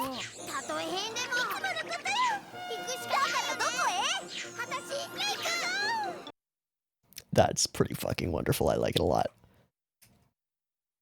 There is so much in these little moments of action. I mean, they're not action, but things happening, right? Bursting through the door and running. Pitter patter. And then we skip forward a bit to the boys' dorm. Yeah, this moment where she's like pulling against a rope behind her, and she does it again at the door as well. Can't do it. Character animation, so much. Clickety clickety clickety clunk. Oh hi. He's having none of her shit. He has a gem. It's yellow. We don't know anything about it beyond that, but he has a yellow gem. Makes me think he might be a bird. I don't know. Please get away from me. Yep. And Muto is there. So then we get to see what their life is like, and it doesn't make any sense.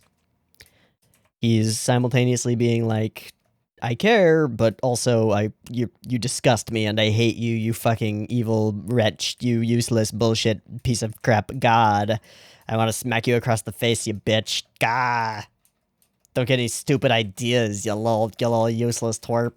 Holy shit, man. So there's obviously an abusive relationship going on here, but I don't buy it.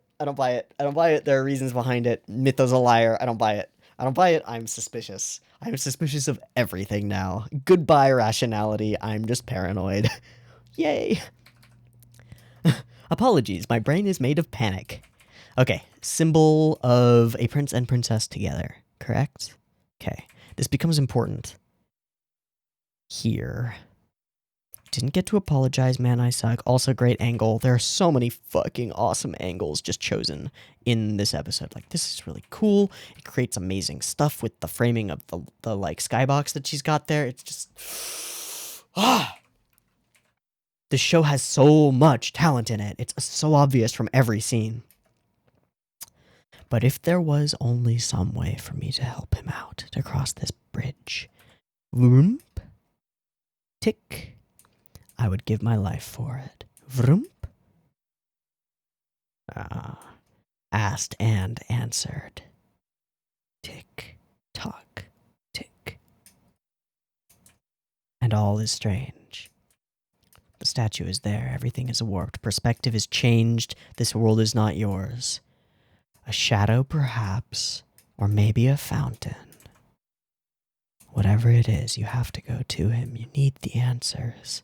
You need to know. Also, just an incredible choice for this sequence. Just to hold here, have our character hold here, Shadow goes by, have her character run out of that door, out that way, and just her legs pop. He's not here, but he is.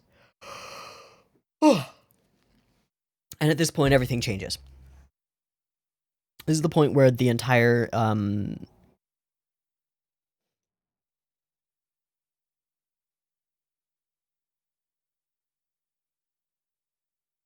at this moment, everything changes. This is a massive rug pull. This is the third of 3 potentially magical events in the episode so far. One is Ahiru going from duck to girl, which is told to us as a dream, so we take it in stride. The second is there's a cat teacher. Can't justify that one. Third is the world is Drosselmeyer. And he can do whatever the fuck he wants. He's not here. Yes, I am. He embodies a shape on the screen. And then breaks its boundaries completely. This is using visual language to teach us that this character is not bound by anything. There are no rules involving Drosselmeyer. None. The first thing that we ever find out about him is that he is a person who wrote stories but could not shake death. And yet, that statement is obviously false. Everything we find out about Drosselmeyer so far is contradictory, and that means we know nothing. Except that he is powerful and not to be trifled with. And that he's curious, of all things. Almost like a trickster deity, or Star Trek's Q. An all-powerful entity that just wants to see what piddly little mortals do when given the foundations for an interesting story. I think. Maybe. And are we in his story, or are we in the real world, or are we in the story within a story, or are we in a real world that's been infested by a story? I have no idea. It feels strange somehow. Yes, it fucking does. He's a building right now. What the fuck? Yeah, sure. I guess I want to know. So then we frame her. She becomes framed almost as though within a locket or something, and she is amongst gears, which speaks of mechanics that she cannot understand, great forces at play that drive her motion through the story. Little duck. And at that point, clickety-clickety-clack, we begin moving. Events are set into motion. The lights go out. This is very...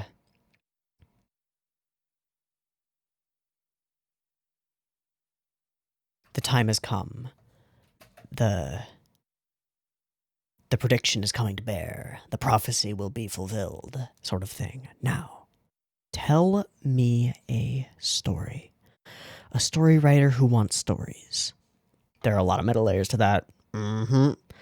There's also a question here.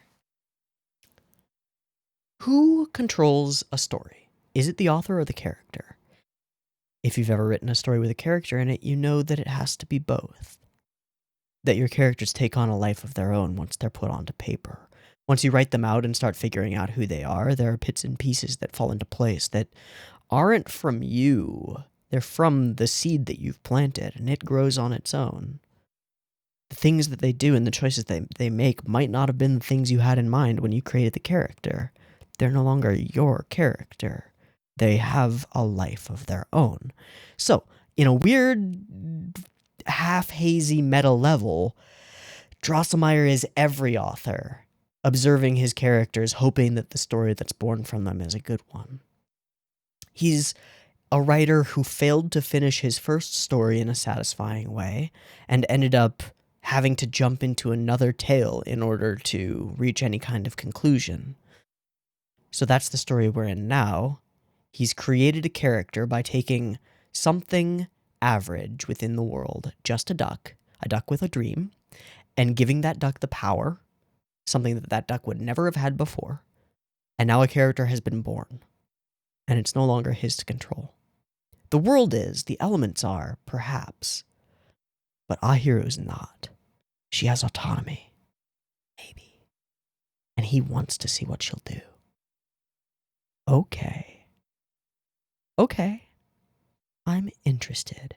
I don't get the feeling that Drosselmeyer is deeply antagonistic. I get the feeling that he's curious. Beyond such things, beyond pettiness, deity-like. Interested in stories. Tell me a story. As you wish. It seems we don't have much choice. Regardless of what we'll do, the story will be told, no? I'll borrow some books from the library for you. Don't read any books except the ones I bring you. Wouldn't want weird ideas getting in your head. But also, we're in a story where books have power. I wonder if Drosselmeyer's books come to life. Just a thought.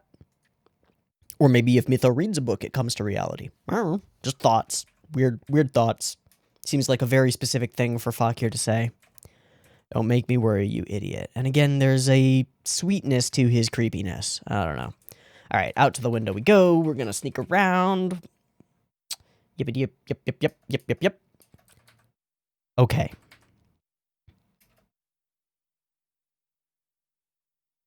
It is a raven, correct? That attacks? So Muto gets up on the windowsill to catch the canary that's going to flap and spread its wings and fail and fall. Essentially sacrificing himself to take the place of an innocent, right? Okay, we can imagine that maybe he's done that before, and maybe that's what led him to this situation. Possibly. It is a character trait. It's one that we see twice from him. Once when he dives to catch her, once when he dives to catch the bird. Both times, Fakir would say that's pointless and useless. Muto doesn't seem to care or have the capacity to care. He just does it innately, which is strange. Okay, it's also a gorgeous shot, just an idea of this guy. All right, big fucking bird. It's a raven. That's important. Theory. Drosselmeyer sent the raven. The raven was a character in one of his other stories. Unless Fakir's the raven, in which case weird. Drosselmeyer sends the raven, perhaps. Scares the birds. Swoops for this one. It falls. Claws. And he jumps. These are all Rube Goldberg chain of events things, right? Sending a raven to Muto's windowsill doesn't mean anything, but if you do it at a certain time for a certain reason, it could lead to him jumping out the window, and if you do that, that creates a key branching point in your story. What does your character, newly formed, with no influence from you, except to make her a person, Ahiru, what does she do? What is she willing to do in this kind of a moment?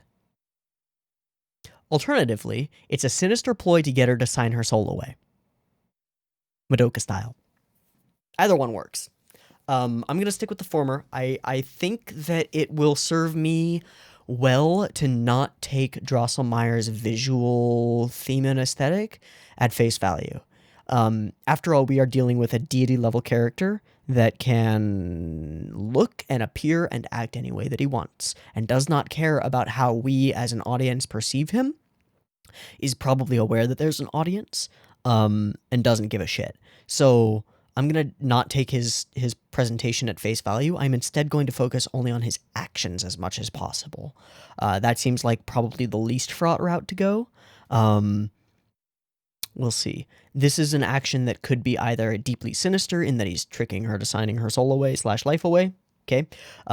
Or just that curiosity, what happens when? Regardless, it's asked and answered. He jumps, he dives, and she runs. Without thought, and he grins. So this sort of adds to that, right? Oh dear, what will you do? Text your answers in now to determine what will happen in the next installment. The hero is going to die. What's going to happen in the story? You're the one with the choice. And he shuffles across the gears. So creepy.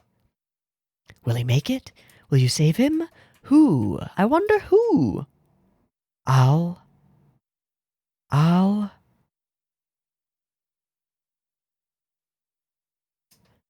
So...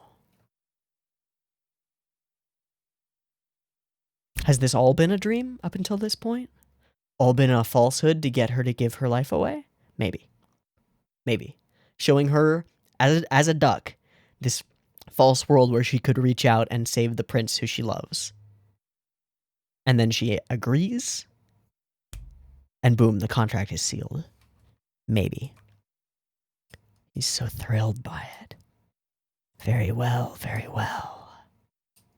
Sinister. A jewel, a gem. Power granted. Clickety-clack, clockety-clock. I am Princess Tutu. Ha and Henshin. Okay, just a little moment, a little thing to note. It's just weird. And I noticed it immediately because it's so deeply opposite of like most mahou shoujo. Precure, for example, takes very, very, very great pains to ensure that its characters are never sexualized during their henshins. They're always clothed in some way or otherwise covered by like sparkles and effects and things. You would never see even the like impression of a breast or a nipple, not even close. But we do here. That's interesting. There's like a naturalist aesthetic to that.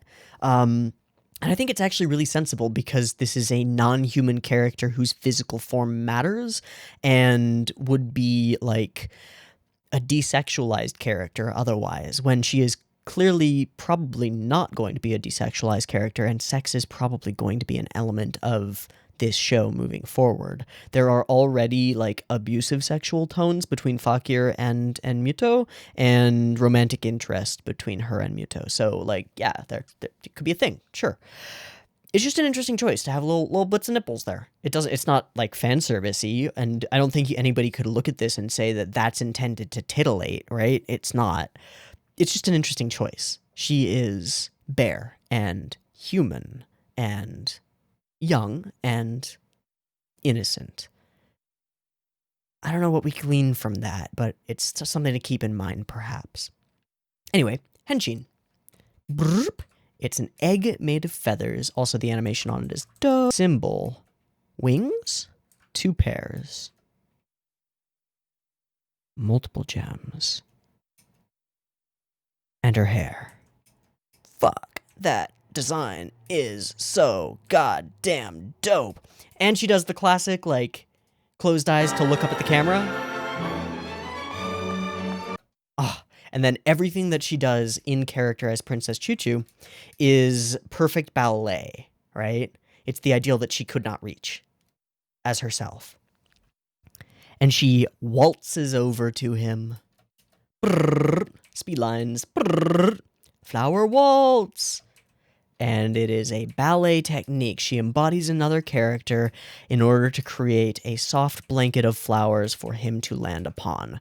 Also, aesthetically, the moment right there, that's identical to the flower rooftop thing in Utena. Just saying. It's not identical because they're a different color flower, but otherwise it is. She... And also, very one-handedly, with one leg out, lifts him. Right? It's not physicality or strength, it's choreography. This is how it would be in a ballet, right? But he's actually standing up to help himself up, right? Okay. It's all a play. And we saved the bird. Yay! Yay! Woo! It's like a dream, really. I'm just a duck. Quack. Midnight comes. Cinderella must leave. And she does. And she reverts. So, what will happen next time? The story has just begun. And then it just ends.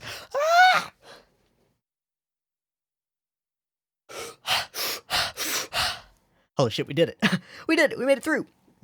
Okay. Whoa.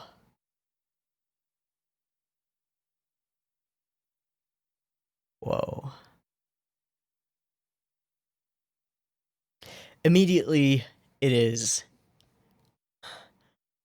obvious that, like many Ikuhara shows, we're going to have no idea what's going on, at least for the first few episodes, probably for the first half of the show, maybe all the way till the end, probably all the way to the end. I'm okay with that. I hope you are too. We're going to be on this wild ride together for a little bit. Every element of this first episode is right on the money, man. This is very exciting to me, because there are times when I go into an episode 1 of a show and I come away going, this is okay, we're fine with this. And there are times when I go into an episode 1 of a show and I come out going, oh my god, thank goodness, there's going to be a real gem on my channel for until this show is over. I'm so excited. I'm so happy. This is the latter. This is absolutely the latter. There's passion here, man. There's care. There's storytelling and care about storytelling and care about the nature of stories. All the things that I was hoping for out of this Princess Tutu, connections to other media, an understanding of visual language and use of sound and audio language. It's inundated with it. It's steeped in all of that. There's talent here, and that talent is obviously passionate about this project. When you see anime original under a show, this is what you hope for. You hope for weird. You hope for you couldn't make this in any other medium. You hope for a unique original story made by creative people who have perhaps been forced to tell other people's stories for decades, because that's the case in anime a lot. If we look at the backlog and the shows directed by Junichi Sato, the main director here, there are only a few that he's got creative credits on. A lot of them are making someone else's story into a thing. Sailor Moon, the Utena stuff, the Slayers stuff, a lot of them are. But then there are those instances where he gets to work on things himself. And in the ones that I've seen of those, there's a lot of passion and a lot of built up thoughts about the way that media is made. They get turned into a piece of media themselves. This is part of the reason that I think Ikuhara's initial works are so fucking cool. Utena in particular as almost like an answer or a response to Sailor Moon. Because if you don't know, a large portion of the reason that Ikuhara left the Sailor Moon project was he fucking hated it and had no creative control. And a large portion of the reason that he created the people in the group that made Utena is because he wanted a thing that he had creative control over. And it spilled out into one of the most influential anime, period. Because he had a lot to say after being repressed and pushed down by that kind of a system for so long. I get those same kind of vibes, for sure. And I'm so excited by it. I know I'm speaking in generalities, because the real truth is that while we can go through the whole episode again, I don't think that there's much more that we can solidly glean from it. I think I've thrown out a bunch of predictions, and I have this weird like vibe that some of the predictions that I've thrown out are way too close to the mark. But I think that's cool. And I also am sure that I've thrown out some weird shit that doesn't make any sense, but that's what this first episode has done to me. I'm scattered and I'm appreciating it. I'm feeling the way that I feel like I'm on a first date with a really, really attractive person who I really like and really want this date to go well. But instead of a date, it's the analysis of the first episode of the anime. So I feel about as scattered as our little duckling did when she met Muto and got all freaked out. And yeah, that's me right now with this show. I'm in love. I'm in love at first watch, dude. This is good. Really good. All right. We're going to wrap there because we're like 2 hours into a recording. I'm so excited for next week. This is going to be new. This is going to be different. Fuck yeah. Thank you for the people who voted for this. Bomb. We going to watch it. It's going to be good. I'll see you next week for more. Peace.